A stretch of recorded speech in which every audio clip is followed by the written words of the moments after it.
Peace Square.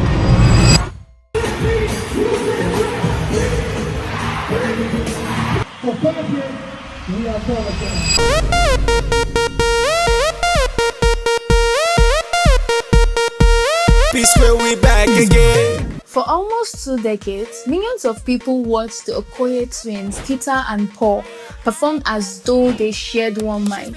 They wore matching clothes, completed each other's vocals, and moved across the stage with a level of precision that made it difficult to imagine one brother without the other.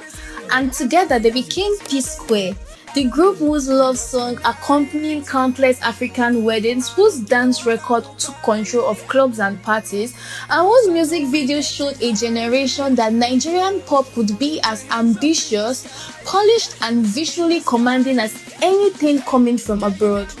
They rose during an era when building a music career in Nigeria meant fighting for radio play, distributing physical CDs, creating expensive videos without the support systems available today, and convincing the rest of the world to pay attention to African music before Afrobeats became a global industry.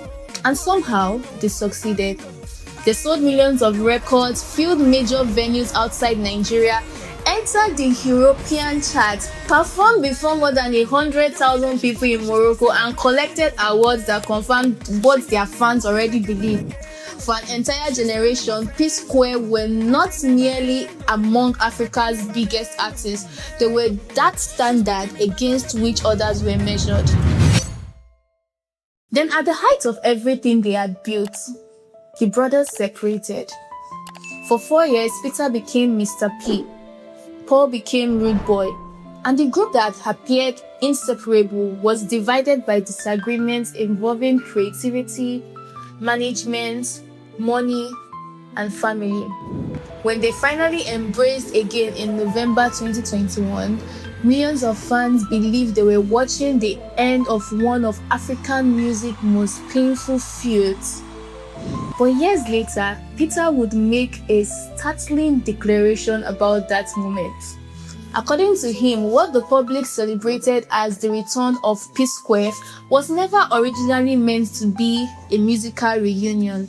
It was just supposed to be a reconciliation between brothers.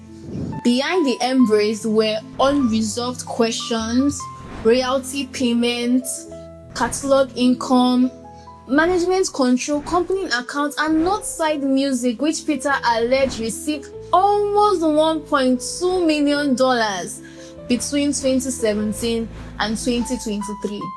Jude Okoye, their elder brother and former manager, rejected Peter's account. He produced emails, bank documents, and payment records that he said showed Peter was presenting incomplete transactions using selective evidence to create misleading public narrative.